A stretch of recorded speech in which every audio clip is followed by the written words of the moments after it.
오늘 우리에게 주신 하나님의 말씀은 사사기 12장 8절로부터 15절입니다. 함께 보도록 하겠습니다. 그 뒤를 이어 베들레헴의 입산이 이스라엘의 사사가 되었더라. 그가 아들 30명과 딸 30명을 두었더니 그가 딸들을 밖으로 시집 보냈고 아들들을 위하여는 밖에서 여자 30명을 데려왔더라. 그가 이스라엘의 사사가 된 지 7년이라. 입산이 죽음에 베들레헴에 장사되었더라. 그 뒤를 이어 스불론 사람 엘론이 이스라엘의 사사가 되어 10년 동안 이스라엘을 다스렸더라. 스불론 사람 엘론이 죽음에 스불론 땅 아얄론에 장사되었더라. 그 뒤를 이어 비라돈 사람 힐렐의 아들 압돈이 이스라엘의 사사가 되었더라. 그에게 아들 40명과 손자 30명이 있어 어린 낙이 70마리를 탔더라. 압돈이 이스라엘의 사사가 된 지 8년이라. 비라돈 사람 힐렐의 아들 압돈이 죽음에 에브라임 땅 아말렉 사람의 산지 비라돈에 장사되었더라. 아멘. 오늘 우리가 읽은 본문에는 입다 이후에 세워진 사사에 대한 기록들이 나오고 있습니다.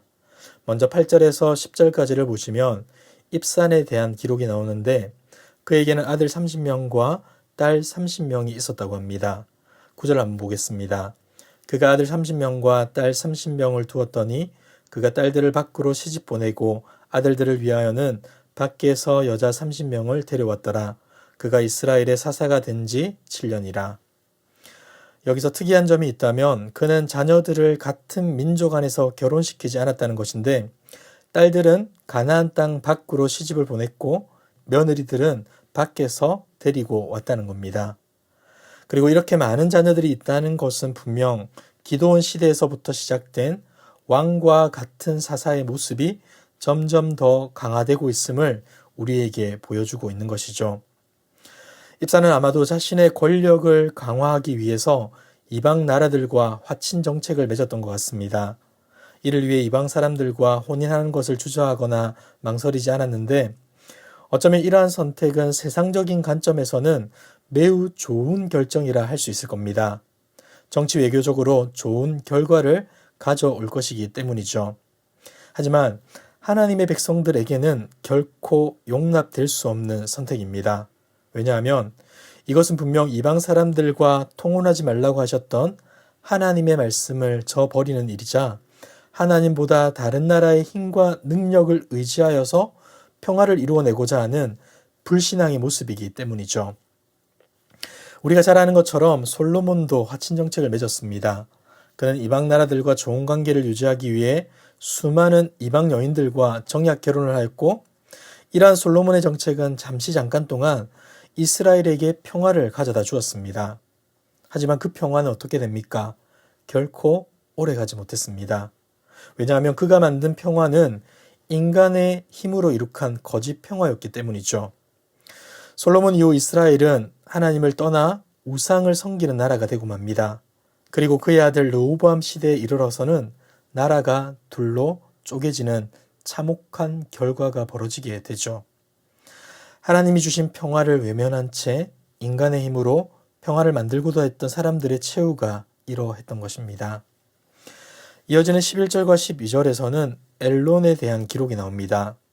여기서 조금 의아한 점이 있다면 그에 대한 설명이 10년 동안 이스라엘을 다스렸다라는 내용밖에 없다는 것이죠.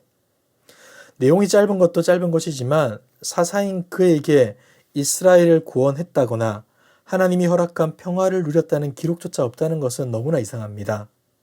아마 그 역시도 왕과 같은 사사로 입산처럼 살았던 것이겠죠. 마지막으로 13절에서 15절까지는 압돈에 관한 기록이 나옵니다. 그에 대해 성경은 비라돈 사람이었다라고 말을 하는데 15절을 보시면 비라돈이라는 지역을 에브라임 지파의 땅 아말렉 사람의 산지라고 기록합니다.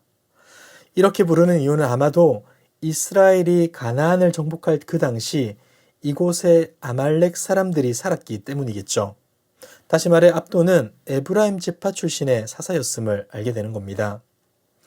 그리고 본문에 기록된 압돈의 특징은 이러합니다. 14절을 보시면 그에게 아들 40명과 손자 30명이 있어 어린 낙이 70마리를 탔더라. 압돈이 이스라엘의 사사가 된 지 8년이라. 그에게는 아들 40명과 더불어 손자 30명이 있었다고 합니다. 그리고 그들은 모두 어린 낙이 70마리를 탔다고 기록하는데, 이러한 설명은 언뜻 앞에서 등장한 야일의 모습과 비슷해 보이지만 압돈에게는 아들뿐만 아니라 손자까지 나귀를 탔다고 기록합니다. 이러한 정보들을 미루어 짐작해 볼 때 그는 분명 그의 왕적인 지위 세습은 3대에 걸쳐 이루어지고 있었음을 알 수 있는 겁니다. 야일보다 더 왕같은 사사의 모습으로 살아갔던 것이죠. 사랑하는 성도 여러분, 오늘의 말씀을 한번 정리해 보도록 하겠습니다. 본문을 보시면 입다에 이어 등장하는 3명의 사사에 대한 기록.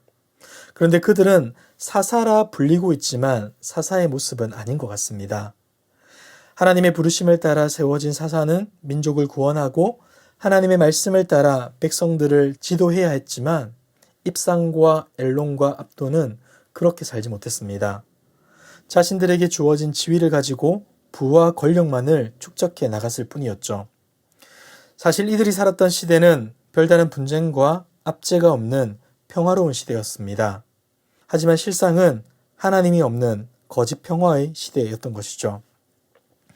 사랑하는 성도 여러분, 한 시대를 다스리는 지도자의 모습, 그 모습은 그 시대의 자화상이라고도 할 수 있을 겁니다.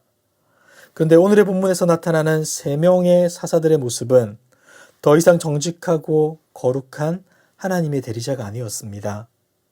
자신과 자녀들에게 부와 권력을 물려주는 권력자에 불과했던 것이죠. 그렇다면 우리는 오늘의 본문을 대하면서 무엇을 느끼며 무엇을 적용해야 하겠습니까? 베드로전서 2장 9절을 보시면 하나님은 우리를 이렇게 불러주셨습니다.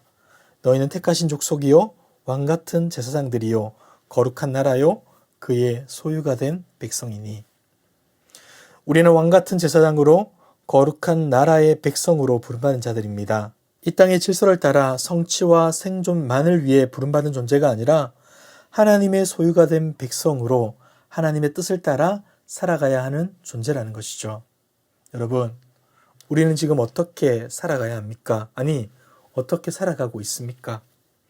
날마다 하나님의 나라와 다시 오실 예수 그리스도를 대망하며 온 세상에 복음을 전하는 저와 여러분들 되길 소망합니다. 어쩌면 지금 우리에게도 입산, 엘론, 압돈처럼 부와 권력 지향적인 삶을 살고 싶은 마음이 있을 겁니다. 표면적으로 그렇게 살고 있지 않더라도 그렇게 살고 싶은 열망으로 가득 차 있을 수도 있다는 것이죠. 만약 나도 모르게 그러한 삶에 함몰되어 세상의 부와 권력을 쫓아 살아가고 있다면 지금이라도 회개하고 돌이키길 바랍니다. 자신을 왕으로 삼는 어리석은 인생이 아니라 만왕의 왕 되신 주님을 바라보며 그분의 통치가 이 땅 가운데 실현될 수 있도록 기대하고 살아갑시다. 으뜸되기만을 바라는 세상의 질서 속에서 주님의 나라를 소망하며 주님의 말씀을 따라 겸손한 모습으로 온전한 순종으로 반응하여 살아가는 저와 여러분들 모습 되길 주님의 이름으로 축복합니다. 기도하겠습니다. 참 좋으신 하나님 아버지, 우리에게 새 생명 주시고 은혜 주셔서 기쁨으로 하나님을 예배하게 하심에 감사드립니다. 날마다 하나님을 바라보게 하시고 우리의 참 주인이신 예수님을 마음에 모시며 살아가게 하옵소서. 그러나 우리는 너무나 무지하고 연약하여서 자주 걸려 넘어짐을 고백합니다. 세상의 헛된 평화와 부귀 영화에 마음 빼앗기지 않게 하시며 오직 우리 주님만을 따라 살아가는 신실한 제자들 되게 하여 주시옵소서. 주님의 부르심에 부끄럽지 않기를 원하오니 날마다 말씀 앞에 겸손히 순종하게 하시고 구원의 은혜와 감격으로 하나님을 예배하는 온전한 예배자 되게 하여 주시옵소서. 이 모든 말씀 예수님의 이름으로 기도드리옵나이다. 아멘. 이 시간 주신 말씀을 기억하며 기도하시고 주간 기도 제목을 따라서 전도와 선교를 위하여서 기도하겠습니다. 우리 교회가 부산 지역에 죽어가는 영혼을 살리는 교회 되도록, 영혼을 품고 끊임없이 기도하며 전도하는 교회 되도록, 우리 교회가 파송하고 후원하는 선교사님들과 세계 선교를 위하여 특별히 우크라이나의 전쟁이 속히 종전되게 하시고 그 땅 가운데 하나님이 허락하신 회복이 임할 수 있도록 그곳에서 사역하시는 선교사님들을 위하여서 함께 기도해 주시기 바랍니다. 다 함께 합신 기도 제목과 각자 가지고 오신 기도의 제목으로 기도하시다가 자유롭게 저소로 돌아가겠습니다. 기도하겠습니다.